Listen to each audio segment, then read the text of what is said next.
part लाज लगुच न्याचुराली car भी मैंने किए भी प्राइवेट पार्ट देख माने एग्जामिन कराया देवा लाज लगे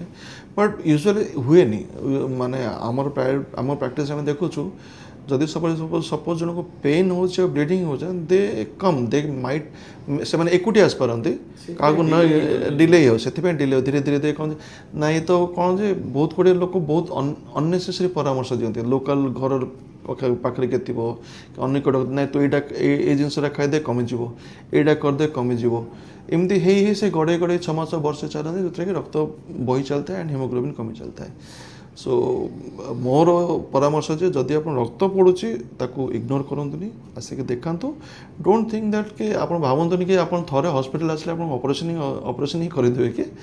बट मोर सिंसियरली परामर्श